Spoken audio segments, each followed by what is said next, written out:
මම පේරාදෙණිය විශ්වවිද්‍යාලයේ සත්වවිද්‍යා දෙපාර්තමේන්තුවේ සත්වවිද්‍යා පිළිබඳ ජ්‍යෙෂ්ඨ මහාචාර්ය පරාක්‍රම කරුණාරත්න.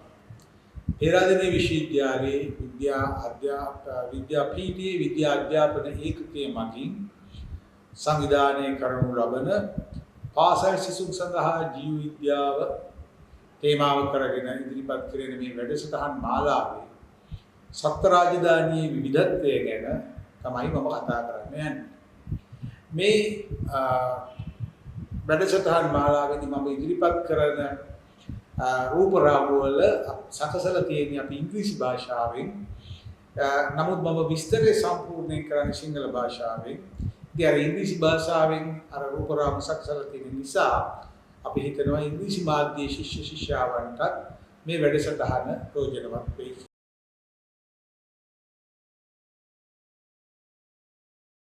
ඉෂ්ටවංශී විවිධත්වය නැත්නම් කෝඩේට් ඩයිවර්සිටි කියන මාතෘකාව යටතේ අපි මීළඟට සලකා බලන්නේ ඇම්ෆීබියාවන්. දැන් ඇම්ෆීබියාවන් එන්නේ උපරි වර්ගය ටෙට්‍රාපෝඩා නැත්නම් චතුර්පාද පාදිකයන් ඈත් වෙන්නේ. ටෙට්‍රාපෝඩා කියන්නේ පාද 4යි කියන එක. මේකේ එනවා වර්ගය අපි ඉස්සෙල්ලාම ඇම්ෆීබියාවන් කරන්නේ මේකේ එනවා වර්ග 4ක් ඇම්ෆීබියා, රෙප්ටීලියා, ආවේස්, මැමේලියා කියලා. ඇම්ෆීබියාවන් කියලා කියන්නේ ඇම්ෆි කිව්වේ උභය ජීවීන් කියන එකයි. ඇම්ෆීබියා කියන්නේ උභය කියන එක. ඇම්ෆිබියස් කිව්වේ දෙපැත්තම උභය නැත්නම් දෙපැත්තම උල් කියන එකනේ මම ඔයාලට කිව්වා. සෙෆලෝකෝඩේටාවෙක් හිටිය ඇම්ෆිऑක්සස් කියලා. එයාට එහෙම කිව්වේ ඇයි කියලා. එතකොට ඇම්ෆීබියාවන්ගේ අඩංගු ඉන්නේ ෆ්‍රොග්ස් නැත්නම් ගෙම්බන් ඊගාවට frogs, toads and salamanders සහ පණු ගෙම්බන් කියලාත් අපි කියනවා කාණ්ඩයක් ඉන්නවා. මම එන්නම් ඒගොල්ලෝගේ පාද නැති ගෙම්බන්ගේ නෑදෑයින් වනසත්ත්ව කොට්ටාශයක්. දැන් මෙතන අපි සිංහලෙන් කියනවා මැඩියා ගෙම්බා කියලා. අපි කියන්නේ සාමාන්‍ය වතුරේ ඉන්න එක්කෙනාට මැඩියා කියනවා. එයාට අපි ඉංග්‍රීසියෙන් කියන්නේ ෆ්‍රොග් කියලා. එතකොට ටෝඩ් කියන්නේ ගොඩබිම ඉන්න එක්කෙනාට. එයාට අපි සිංහලෙන් සාමාන්‍යයෙන් කියනවා ගෙම්බා කියලා. ඉතින් මේක දෙපැත්තටම කියනවා පට මාරු වෙලා කියන අවස්ථාවක් තියෙනවා. නමුත් නියම විදිහට ගත්තොත් ෆ්‍රොග් කියන්නේ මැඩියා, ටෝඩ් කියන්නේ ගෙම්බා. ෆ්‍රොග් ඉන්නේ වතුරේ නැත්නම් ගෙම්බා ඉන්නේ ගොඩබිම. බොහෝ විට මේගොල්ලෝ දෙගොල්ලම වතුරට යනවා. කොහොමත් මේගොල්ලෝ ප්‍රජනනය සඳහා වතුරට යනවා. ගොඩබිම දියේ දෙකේම හිටියත් ප්‍රජනනය සඳහා වතුරට යනවා. විශේෂිත වූ ගෙම්බෝ ආකාර ඉන්නවා. ගෙම්බන් ගොඩබිම බිත්තර දාන මේ පෙන හදාගෙන ඒ වගේ බිත්තර දාන එහෙම කට්ටිය ඉන්නවා. නමුත් මේගොල්ලෝ බේසිකලි ඉන්නේ වතුරේ.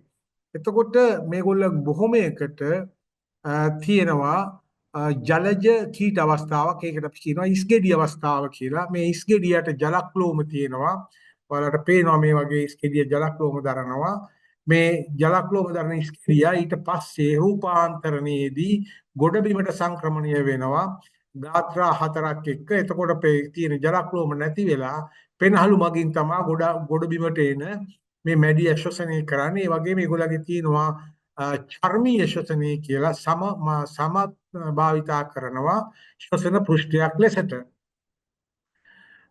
සමහර විට සමහර මේ සුමුල් ආකාරයේ ගොඩබිමට එන්නෙම නැතු ජලයේම වාසය කරනවා. ඒක ඒගොල්ලන්ගේ ජලක්ලෝම ඒ විදිහට දිගටම පවතිනවා. මේ තියෙන ඒ වගේ සැලමැන්දරාවෙක් ජලයේ වාසය කරන මේ වලට පේනවා ජලක්ලෝම දෙපැත්ත වැඩිලා තියෙනවා. කන් දෙකක් වගේ ලොකුවට අතු දෙදිච්ච කන් වගේ අපිට පේනවා. හොඳයි අපි තවදුරටත් බැලුවොත් මේගොල්ලන්ගේ ලක්ෂණ දේහය බෙදලා තියෙනවා. හිස සහ කඳ නැත්නම් හිස සහ කඳ head and trunk කියනවා අපි ලෙසට. වලිගය සමහරුන්ට තියෙනවා සමහරුන්ට නැහැ. අපි දන්නවා ගෙම්බන්ට වගේ වලිගය නැහැ. නමුත් සලමන්දරාවන්ට වලිගය තියෙනවා.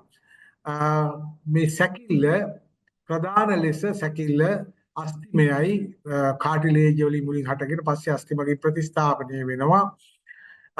සමේ තියෙනවා විවිධාකාර ග්‍රන්ථි ඔයාලා දන්නවා ගෙම්බගේ සමේ තියෙනවා විෂ ග්‍රන්ථි තියෙනවා. ඒ වගේම ශ්ලේෂ්ම ශ්‍රාවී ග්‍රන්ථි තියෙනවා.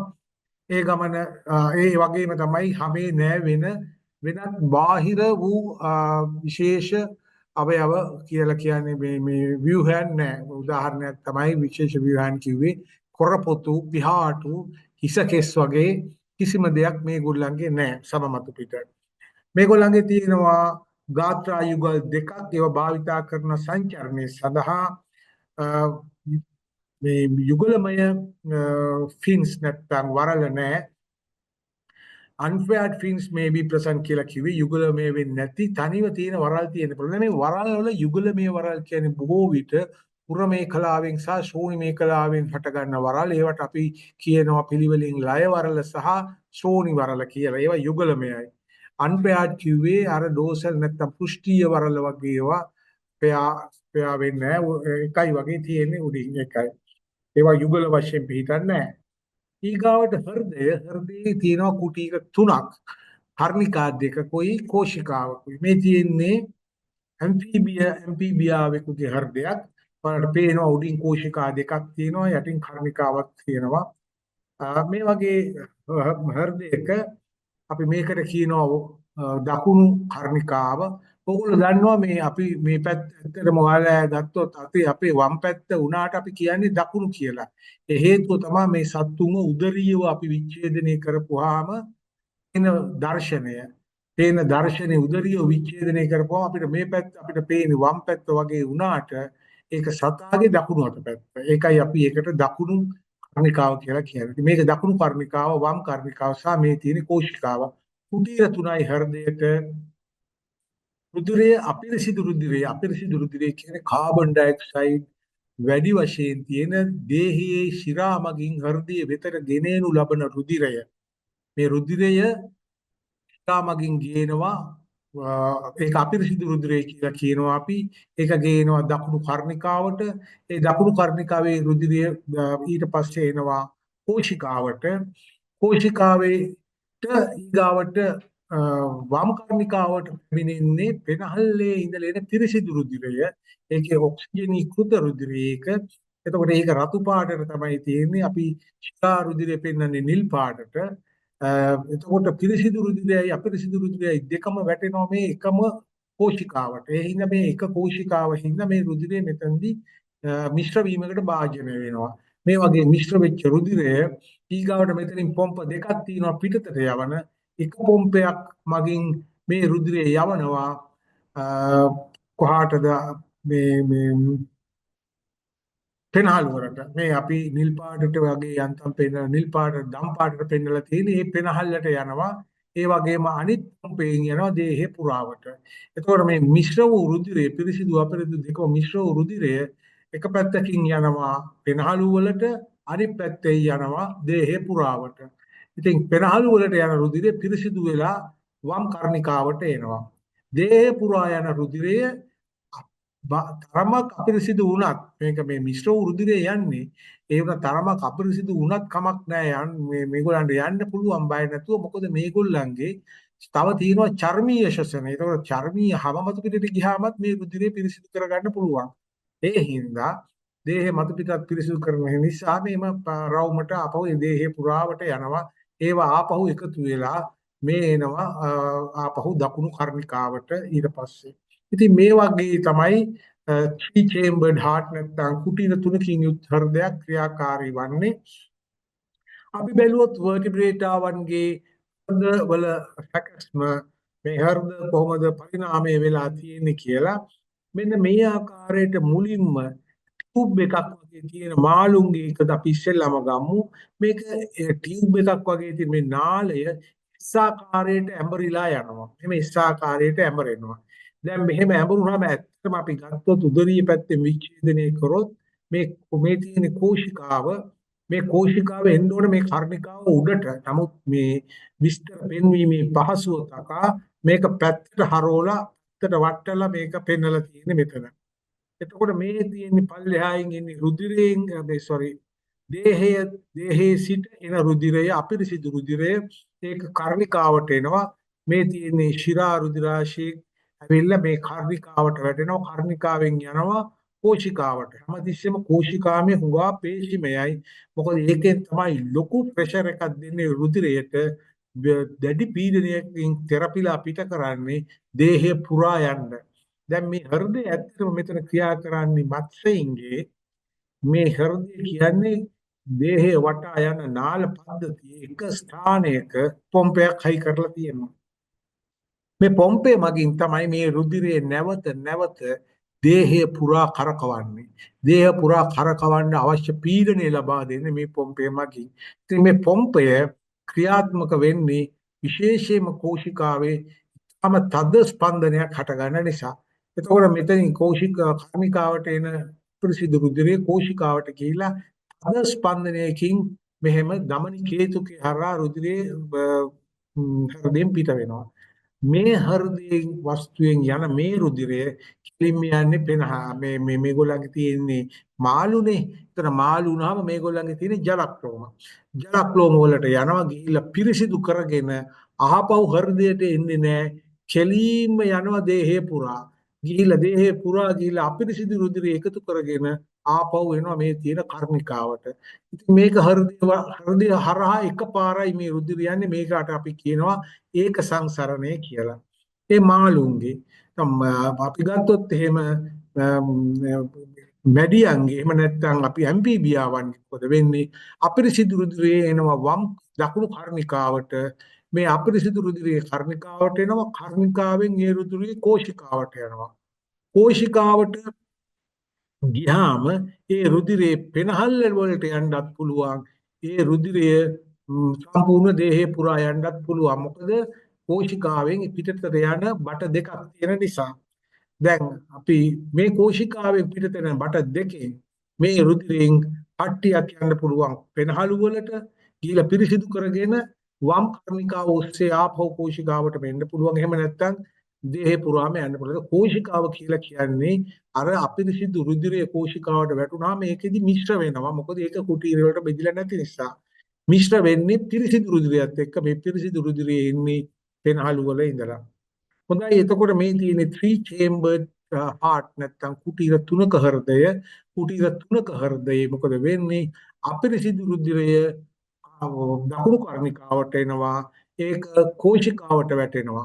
පිරිසිදු රුධිරය වම් කර්ණිකාවට එනවා. ඒකත් කෝෂිකාවට වැටෙනවා. මේ දෙකේම තියෙන රුධිරය පිරිසිදු අපිරිසිදු දෙකම එකතු වීම නිසා මිශ්‍ර වෙනවා.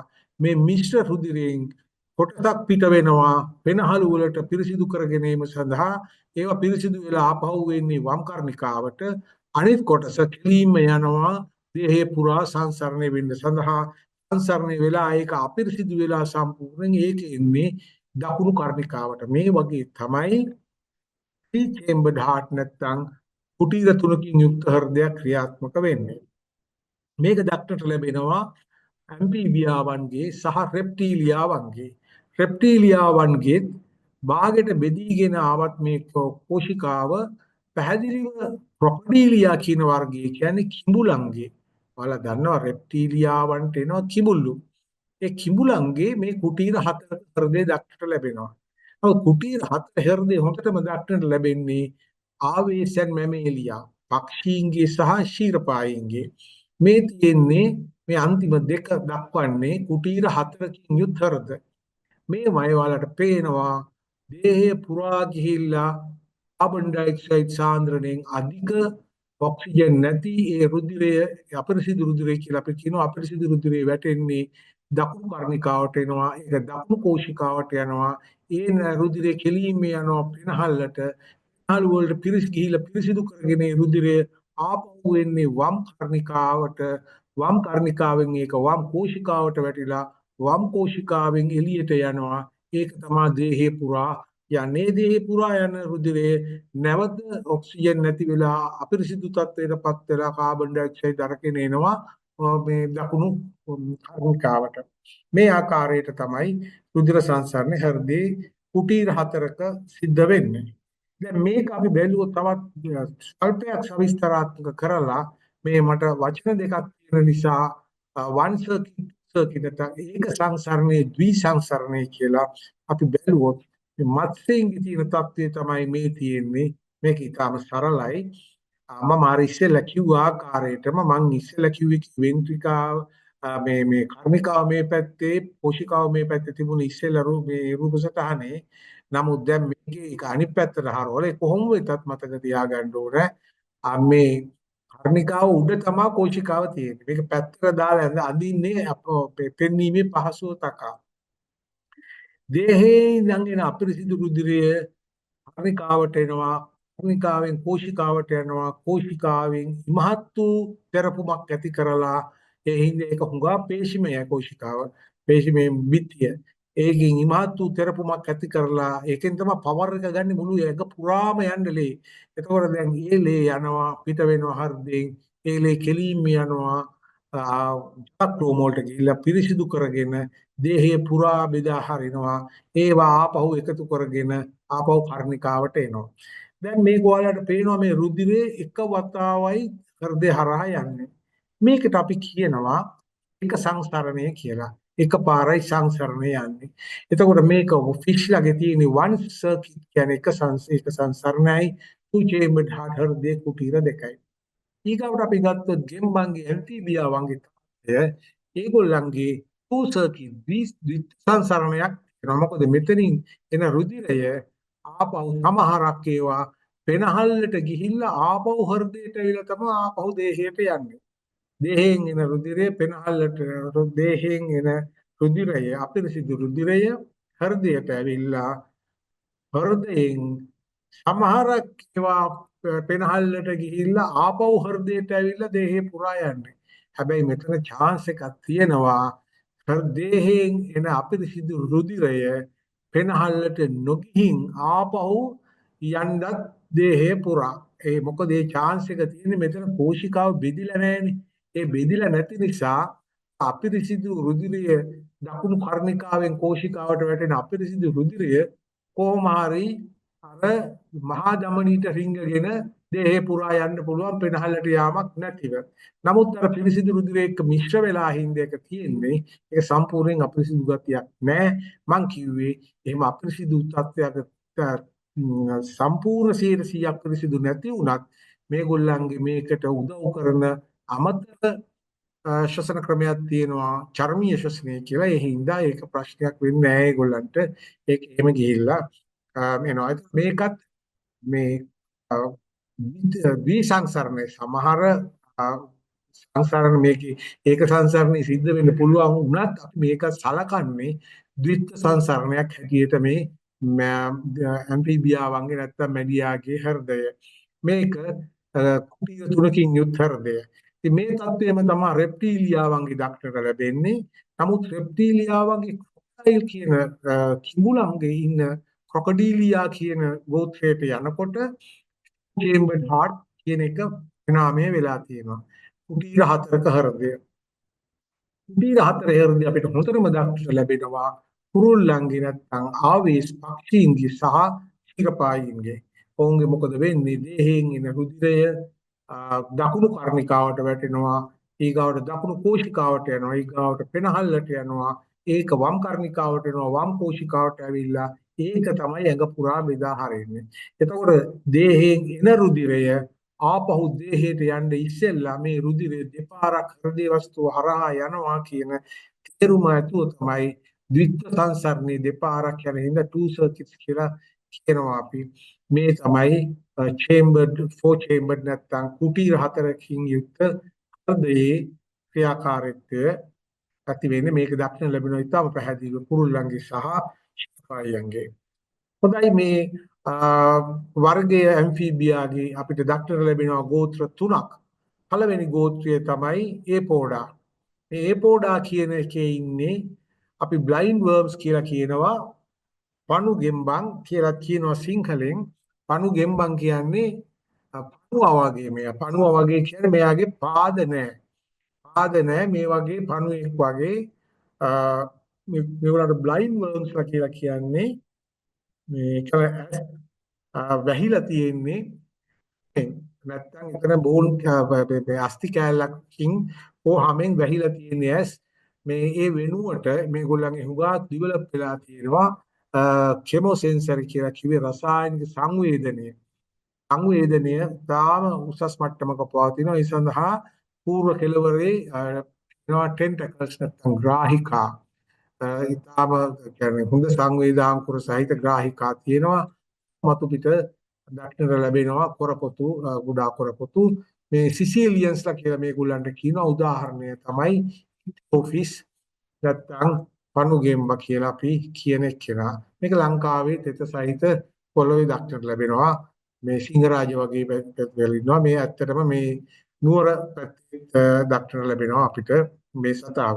ඊගාවට තමයි ගෝත්‍ර ඩෙලා කියලා කියන්නේ. ගෝත්‍ර යූරෝ ඩෙලා කියලා කියන්නේ. යූරෝ කියලා මේගොල්ලන්ට වලිගයක් තියෙනවා. මේ ගෙම්බෝම තමයි වලිගයක් තියෙන ගෙම්බෝ. යූරෝ කිව්වේ වලිගය. ඔයාලට මතක නම් යූරෝ කෝඩේටා කියලා අපි කරා. ඒ කියන්නේ කෝඩේටා කියන වංශය අපි බෙදුවා යූරෝකෝඩේටා, හෙමිකෝඩේටා, යූරෝකෝඩේටා, සෙෆලෝකෝඩේටා, වර්ටිබ්‍රේටා කියලා.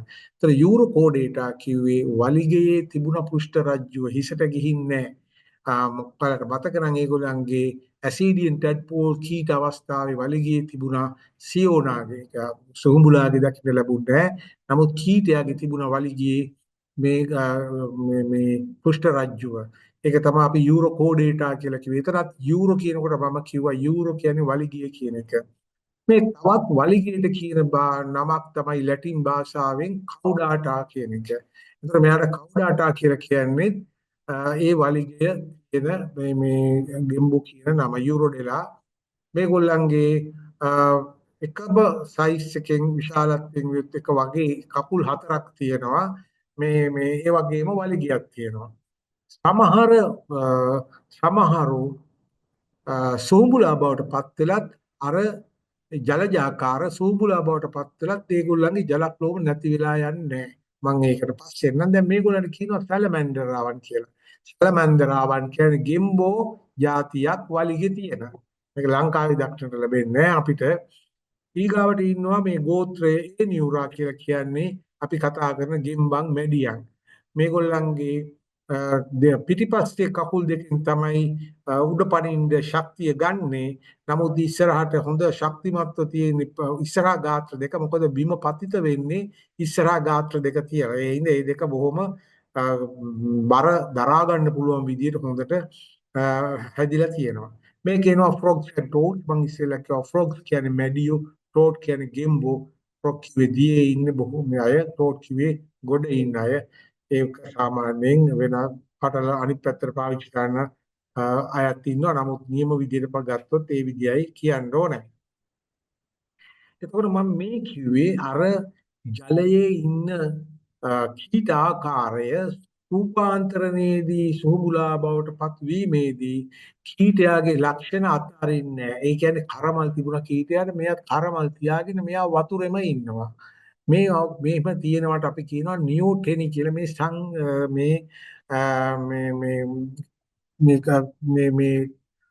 මේ කාර්යාවලිය නැත්නම් මේ කාර්යාවලිය නෙමෙයි මේ වගේ දෙයකට අපි කියන්නේ ඒක. ඒ කියන්නේ සූඹුලාට කීටයාගේ ලක්ෂණ සූඹු රූපාන්තරණයේදී නැති වෙන්නේ නැතුව සූඹුලාටත් ගිහිලා සූඹුලා කීටයාගේ ලක්ෂණ තියාගෙන ඉන්නවා. හරි. ඒකට අපි කියන්නේ නියෝටෙනි කියලා. එතකොට මේ සූඹුලාගේ තියෙන කීට ලක්ෂණය තමයි මේ කරමල්. එතකොට මෙයා ජලජාකාර ජලයේ වාසය කරන්නේ කරමල් තියාගෙන ඉන්නවා මේ ආකාරයට. එතකොට කරමල් තියෙන සැලමැන්දරාවන් ඒ වගේම මේගොල්ලන්ගේ ගාත්‍රා දියුණු වෙලත් නැහැ. ගාත්‍රා දියුණු වෙලත් නැහැ. උදාහරණ තමයි මඩ්පපි සැලමැන්ඩර් මෙයාට කියන්නේ නෙක්ටියුරස්, මෙයා සයිරන් කියන සැලමැන්දරාවන්. මේ වගේ මේ සංසිද්ධිය ඇත්තටම මම ඒකයි වචනේ අපිට නැති වෙලා හිටපු මේ සංසිද්ධියට කියන නියෝටෙනි කියන මේ සංසිද්ධිය. ඒක තමයි ජුවෙනයිල් ෆීචර්ස් කිව්වේ. අර ලාබාල කාලේ නැත්තම් කීටයාගේ තිබුණු ලක්ෂණ සූඹුල් සතාගේ දක්නට ලැබීම තමයි නියෝටෙනි කියලා කියන්නේ.